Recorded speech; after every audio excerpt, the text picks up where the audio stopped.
চরিত্রটার মধ্যে অনেক কিছু আছে। একটা ত্রিকোণ প্রেম তো থাকেই, ছোটবেলা থেকে কাদাবেদি করতে করতে মাঝে মাঝে। So I am extremely excited. পুরোটাই মানুষের ওপরই ছেড়ে দেওয়া হবে। মানে অনেকেই আমার এখানে আছে। So I am hoping this works out.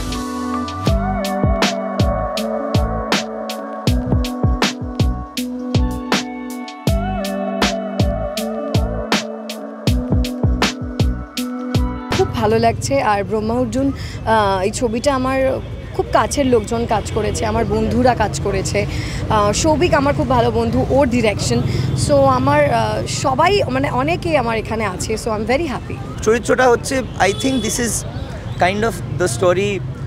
যেটা সৌভিক যেটা গল্পটা আমাকে পিছু করেছিল ওয়াজ অনেকটা গুন্ডের সাথে সিমিলারিটি রয়েছে। দুই বন্ধু আর কি ছোটোবেলা থেকে প্যাঁদাবেদি করে তারপরে মাফিয়া হয়েছে, তো সেরকম চরিত্র আর কি। ছোটোবেলা থেকে প্যাঁদাবেদি করতে করতে মাফিয়া হয়েছে। That is the story all about. It's about দুজন হিরো আর একজন হিরোইন যখন আছে তখন একটা ত্রিকোণ প্রেম তো থাকেই। তো সেরকমই কিছু একটা দেখা যাবে, কিন্তু অন্য রকমভাবে। যেরকম আমরা দেখি, এটা যেহেতু out and out love story না, এটা একটা অ্যাকশন মুভি। তো গ্যাং ওয়ার আছে এখানে অনেক রকম, তো সেইভাবেই বেশিরভাগটা দেখা যাবে।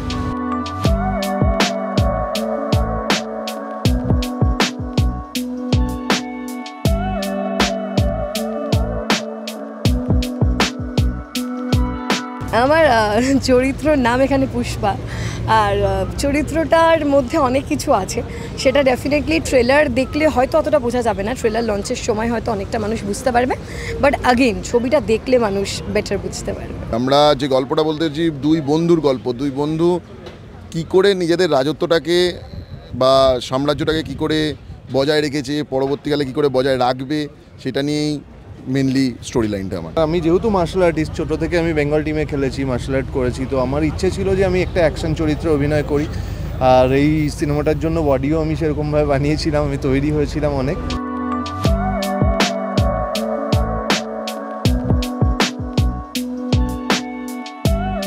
ভীষণ ভালো কাস্টিং ছবিটাতে। আমি, অনিন্দ, খরাজদা আছে এবং মুম্বাই থেকে জারিনা ওয়াহাব, মুকেশ তিওয়ারি, মুখতার খান, ওনারা সবাই আছেন। তো খুব ভালো একটা কাস্টিং নিয়ে দারুণ একটা এন্টারটেনিং কমার্শিয়াল অ্যাকশন মুভি আসছে, যেটা সৌভিক খুব ভালো ডিরেকশন দিয়েছে এবং মিউজিক অসাধারণ ছবিটা।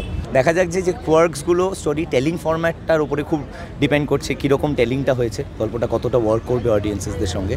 আমরা তো শুটিং করার সময় একটা কথা ভেবে করি এবং তারপরে ফাইনালি ছবিটা তৈরি হয় এডিট টেবিলে, পোস্ট প্রোডাকশনে, সমস্ত কিছু।